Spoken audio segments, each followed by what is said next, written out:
The gorilla didn't know what to do. After all, he had been on his own for such a long time that now in the strange place, surrounded by so many others like him, he had no clue about how to behave. How would the other animals react? Would they hurt him? Fortunately for him, however, he was in for something very special. This story begins, however, in Cameroon, West Africa. Here it's apparently considered a sign of wealth to serve and eat what is sadly an endangered animal. Indeed, in Cameroon, the illegal poaching of bushmeat, like that of primates from the forests, is reportedly thriving. What's more, if younger animals are lucky enough to survive a poacher's initial attack, they are still in for a torrid time. In fact, they could be taken and sold into the likewise illegal exotic pet trade. This was certainly the case for one poor baby gorilla named Perry. After Perry's parents were killed, he was thrust into a world totally unsuited for a wild gorilla. Indeed, a private owner kept Perry as a pet. Inevitably, though, Perry literally outgrew his welcome, and the owner left the young ape to fend for himself. This is not an uncommon scenario. Gorilla youngsters grow fast and become unmanageable as early as 4 or 5 years old. Owners sometimes release them into the forest to avoid facing criminal charges if they relinquish the animal to authorities. The animal welfare group Ape Action Africa explained on its Facebook page. Luckily, Perry was later spotted searching for food in a mango tree in eastern Cameroon. Villagers here noted that Perry wasn't shy around humans, and indeed seemed to seek out attention. The locals knew, though, that this behavior would lead him into trouble, so they alerted the Ministry of Forestry and Wildlife. After all, Cameroon's bushmeat trade would have no problem taking out a name that wasn't wary of human contact.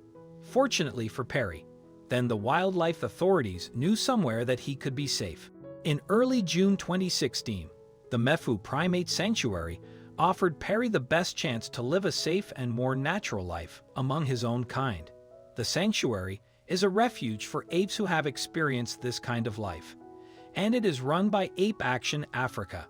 Incidentally, Ape Action Africa is an expansion of the Cameroon Wildlife Aid Fund, which cemented itself as an official charity in 1996. It has the resources to offer veterinary aid to gorillas and chimpanzees. Plus, once the primates recover from their injuries, the charity releases them into safe and controlled environments within the sanctuary. This was the plan with Perry. Initially, he had to be placed in quarantine to make sure that he was fit enough to join the others. He also had to be screened for any potential illness or diseases that could be infectious to the other gorillas. The charity shared the findings of Perry's health check on social media. The results were very positive. His X-ray showed bullet fragments in his left upper arm, confirming our suspicions that Perry's mother was shot and killed for meat, and he was then sold or kept as a pet, it wrote. The post continued, despite the visual and physical barrier from the chimps next door, quiet Perry has struggled with his rambunctious neighbors. He has found great comfort, though, in our nearby gorilla group, it added, whilst he only has visual contact with Chickaboo Lucy and Chris. His caregivers noticed early on that Perry became anxious when they moved out of sight to play in their forest enclosure for the day.